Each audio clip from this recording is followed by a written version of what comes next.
जय हिंद, जय भारत दोस्तों। पुनः आप सभी का स्वागत है मेरी चैनल गणित की चौपाल पर। दोस्तों, मेरे चैनल को जरूर सब्सक्राइब कीजिए ताकि सारे वीडियो आपको लगातार प्राप्त हो सकें। दोस्तों, हम कक्षा 10वीं में गणित विषय में अध्याय 1 को हम लगातार आप तक पहुंचा रहे थे। इसमें प्रश्नावली 1.1 और प्रश्नावली 1.2 हम पूर्ण कर चुके थे। कक्षा 10वीं के गणित में अध्याय 1 में हम आज से प्रश्नावली 1.3 प्रारंभ करने जा रहे हैं। लेकिन प्रश्नावली 1.3 को प्रारंभ करने से पहले कुछ पूर्व तैयारियां हमें करनी होगी, जिसकी हमें ज़रूरत प्रश्नावली 1.3 में लगेगी। जिसमें सबसे महत्वपूर्ण बात है वो है प्रमेय 1.3। अब प्रमेय 1.3 क्या है? मान लीजिए P एक अभाज्य संख्या है। P अभाज्य संख्या 2 हो सकती है, 3 हो सकती है ना, 5 हो सकती है, 7 हो सकती है। ये अभाज्य संख्या है। तो मान लीजिए P एक अभाज्य संख्या है। यदि P a² को विभाजित करे, मान लिया कि ये 4² को विभाजित करे अर्थात 16 को, तो अगर P a² को या हो सकता है 6 का स्क्वायर 36, इसको 3 विभाजित करता है।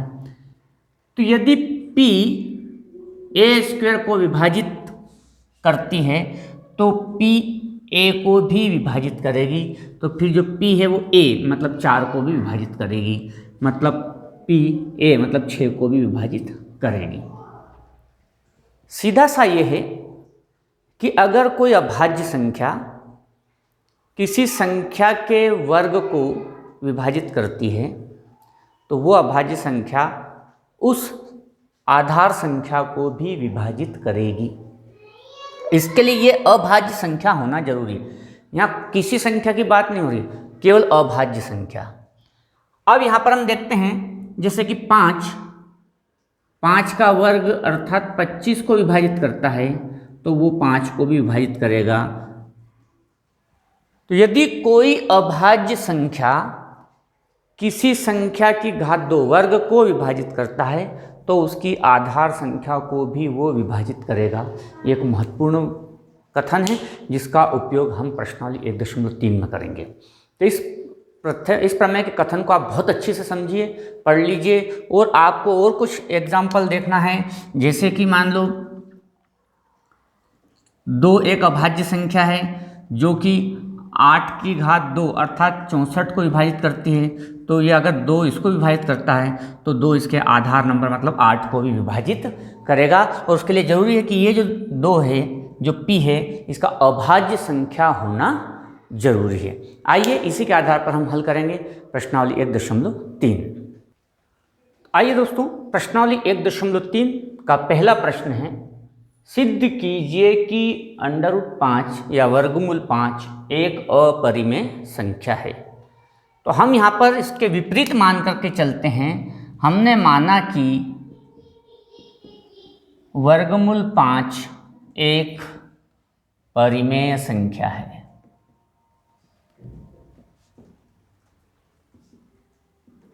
ठीक है, अगर ये परिमेय संख्या है तो ये इस प्रकार से होगी। अतः √5 बराबर P/Q, जहाँ P और Q पूर्णांक हैं। यह लिखना बहुत जरूरी है, P और Q पूर्णांक है तथा P और Q के मध्य एक को छोड़कर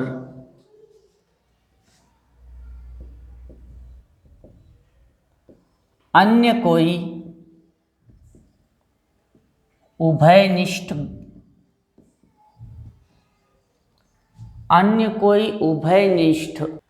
गुणनखंड नहीं है। गुणनखंड नहीं है।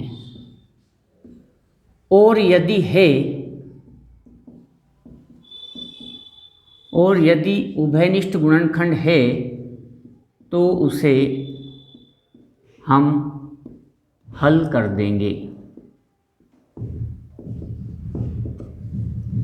कहने का मतलब यह है कि P और Q दोनों ही को प्राइम होना चाहिए,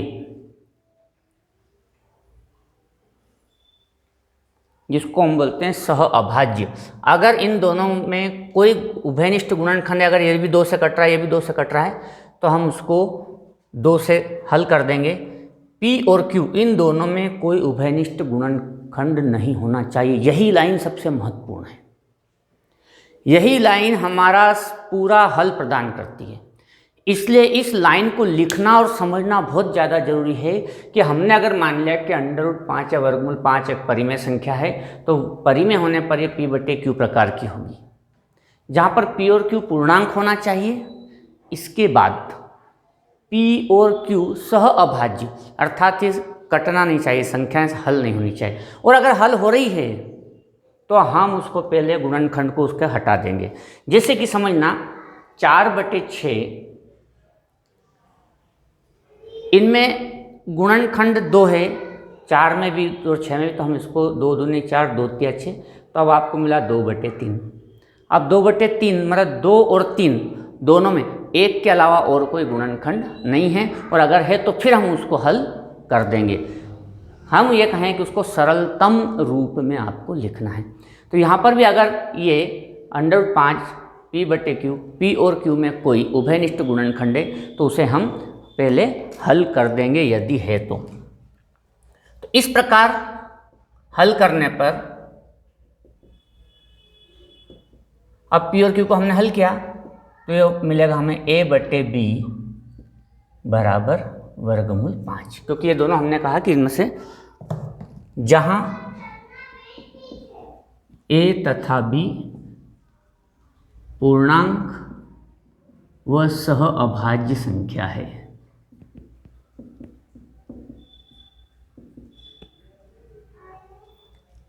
अब दोनों ओर का वर्ग करने पर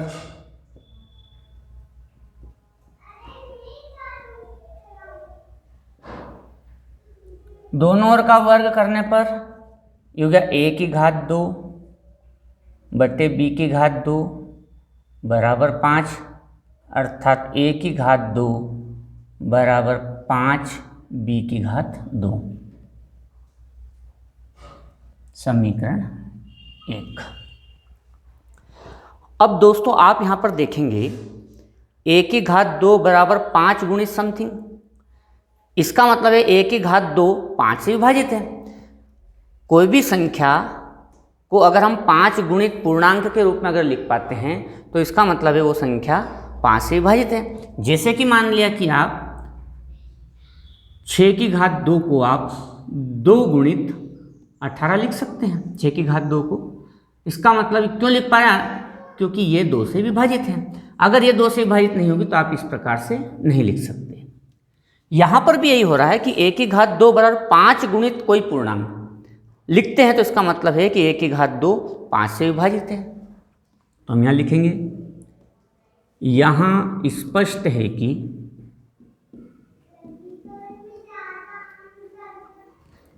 A⁴ 5 से विभाजित है।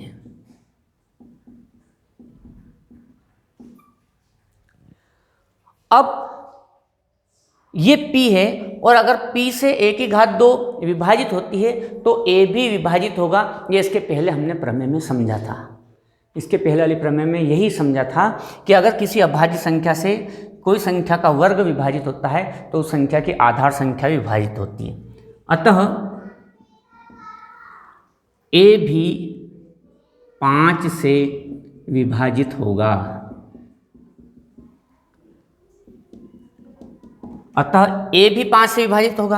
अब अगर A 5 से विभाजित होगा, इसका मतलब है A को हम लिख सकते हैं 5 गुणित कोई पूर्णांक, जहां C एक पूर्णांक है, जहां C एक पूर्णांक है।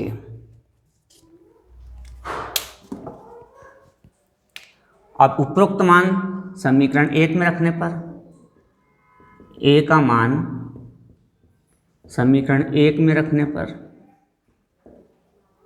ये समीकरण 2 हो गई। अब उपरोक्त मान समीकरण 1 में रखने पर a की घात 2, वहां पर हम रखेंगे 5c, a की घात 2, यहाँ पर हमने 5c रख दिया, बराबर 5b की घात 2, 5b की घात 2, इससे आया 25c की घात 2 बराबर 5b की घात 2। तो यहाँ पर आप पाएंगे 5 से 25 कट जाएगा 5 बार, अर्थात 5c की घात 2 बराबर b की घात 2। अब देखिए दोस्तों, b की घात 2 बराबर 5 गुणित कोई पूर्णांक, b की घात 2 बराबर 5 गुणित कोई पूर्णांक, अर्थात b की घात 2 5 से विभाजित है।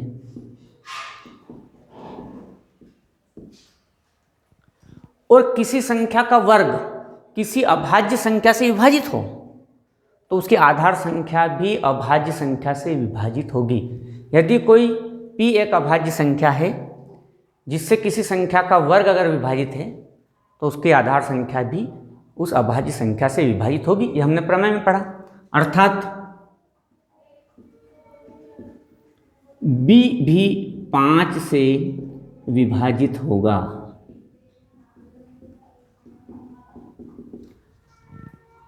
यहां ही सबसे महत्वपूर्ण बिंदु है इस प्रश्न का, और वो महत्वपूर्ण बिंदु ये है कि हम पहले लिख रहे थे कि जहां a तथा b पूर्णांक है वह सहअभाज्य, अर्थात a और b के बीच में कोई उभयनिष्ठ गुणनखंड नहीं है। लेकिन यहां पर आ रहा है कि a भी 5 से विभाजित है और b भी 5 से विभाजित है, जबकि हम पहले मना कर चुके थे कि a तथा b पूर्णांक व सहअभाज्य, मतलब इनमें कोई उभयनिष्ठ गुणनखंड नहीं है। लेकिन यहाँ पर आ रहा है कि इनमें उभयनिष्ठ गुणनखंड अभी भी है। तो यह त्रुटि क्यों हो रही है?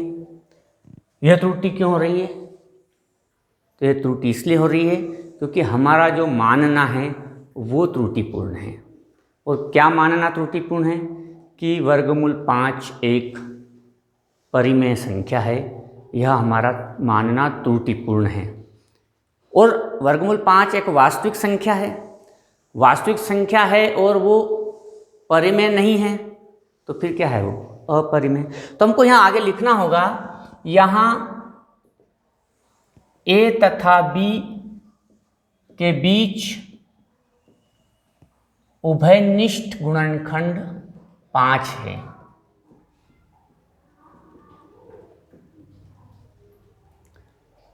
ठीक है, लेकिन हम पहले मना कर रहे थे कि a तथा b सहभाज्य संख्या है, तो उभयनिष्ठ गुणनखंड 5 है जो कि त्रुटिपूर्ण है।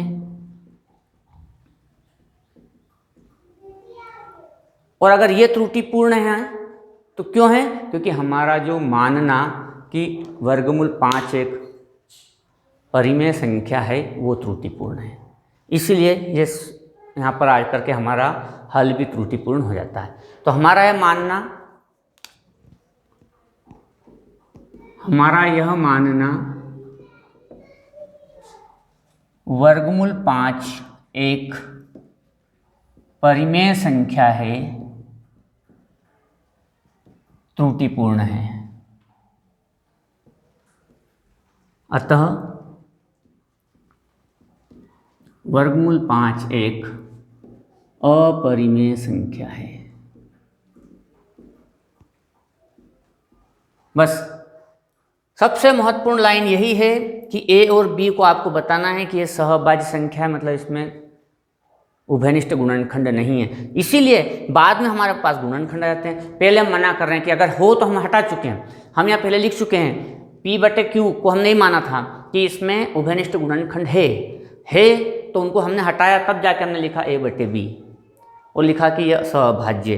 लेकिन बाद में हम देखते हैं कि a भी 5 से विभाजित है, b भी 5 से विभाजित है, मतलब उभयनिष्ठ गुणनखंड आ रहा है।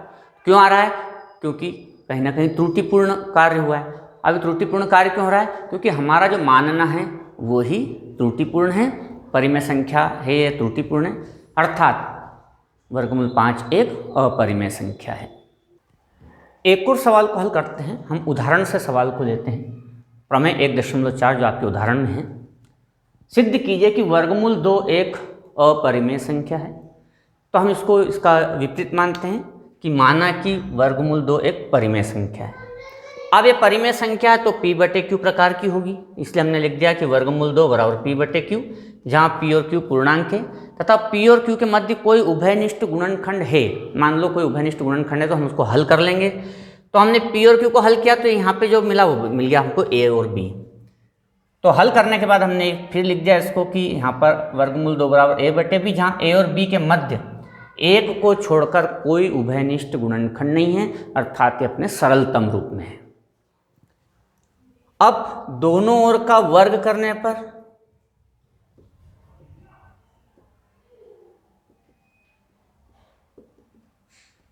तो गया 2 बराबर a²/b², अर्थात 2b² बराबर a²। ये मिली समीकरण 1। अब a की घात 2 बराबर 2 गुणित एक पूर्णांक, a की घात 2 बराबर 2 गुणित एक पूर्णांक b² पूर्णांक है। इसका मतलब है कि a की घात 2 से विभाजित है, अर्थात a की घात 2 अभाज्य संख्या 2 से विभाजित है। अतः a भी 2 से विभाजित होगा। यह प्रमेय हमने पढ़ी है कि अगर किसी अभाज्य संख्या से किसी संख्या का वर्ग विभाजित है तो उसकी आधार संख्या a वो भी 2 से विभाजित होगी। अब दोस्तों यदि a 2 से विभाजित है, अर्थात a को मैं लिख सकता हूं 2 गुणित समथिंग, जहां c पूर्णांक है। कोई सी भी संख्या 2 से अगर विभाजित है तो आप उसको 2 गुणित लिख सकते हैं, जैसे कि 8 2 से विभाजित है, आप 8 को लिख सकते हैं 2 गुणित 4। इसी तरह से आपको मान लो 14 2 से विभाजित है तो 14 को लिख सकते हैं 2 गुणित 7। इसी प्रकार a 2 से विभाजित है तो हम a को लिख सकते हैं 2 गुणित। अब a का मान समीकरण 1 में रखने पर, a का मान समीकरण 1 में रखने पर तो 2b की घात 2 और a की घात a की जगह हमने लिख दिया 2c। 2b की घात 2 बराबर 4c की घात 2, 2 से 4 कट जाएगा तो b की घात 2 बराबर 2c की घात 2। अब आप यहां पर देखेंगे कि b की घात 2 बराबर 2 गुणित एक पूर्णांक, अर्थात b की घात 2 से विभाजित है।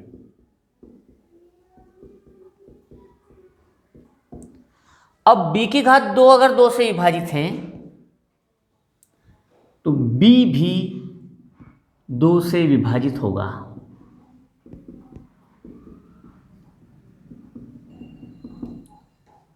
अब देखें आप, a भी 2 से विभाजित है, b भी 2 से विभाजित है, अतः a व b के मध्य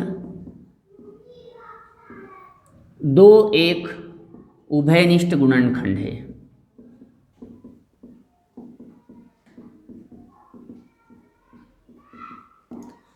a व b के मध्य 2 एक उभयनिष्ठ गुणनखंड है। और ये विरोधाभास है किस बात का? जब हम कहते हैं कि a और b के मध्य एक को छोड़कर कोई उभयनिष्ठ गुणनखंड नहीं है, तो यहाँ लिखेंगे यह विरोधाभास है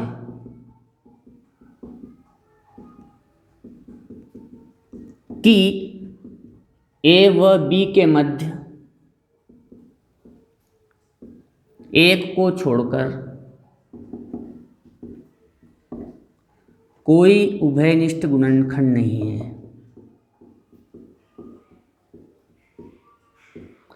कोई उभयनिष्ठ गुणनखंड नहीं है। तो a और b के मध्य 2 एक उभयनिष्ठ गुणनखंड आ रहा है और ये इस बात का विरोधाभास है कि हम पहले लिख चुके हैं कि कोई उभयनिष्ठ गुणनखंड नहीं। तो फिर इसके आगे लिखेंगे यह विरोधाभास इसलिए आ रहा है क्योंकि हमारा मानना √2 एक परिमेय संख्या है, त्रुटिपूर्ण है। हमारा मानना त्रुटिपूर्ण है। यह त्रुटि क्यों उत्पन्न हुई? क्योंकि हमारा मानने में त्रुटिपूर्ण है। तो इसके आगे हम लिखेंगे यह विरोधाभास इसलिए उत्पन्न होता है कि हमारा मानना वर्गमूल 2 एक परिमेय संख्या है, त्रुटिपूर्ण है। अब त्रुटिपूर्ण है तो फिर क्या, तो ये वास्तविक संख्या है, इसलिए यह अपरिमेय संख्या होगी। बस ये इसका हल है। अब वर्गमूल 2 की जगह वर्गमूल 3 आए तो भी ऐसे हल करना है, वर्गमूल 5 आए ऐसे हल करना है, जो भी संख्या है उसको इसी प्रकार से हल करना है। इसके बाकी के प्रश्न हम अगले वीडियो में करेंगे। तब तक के लिए जय हिंद, जय भारत।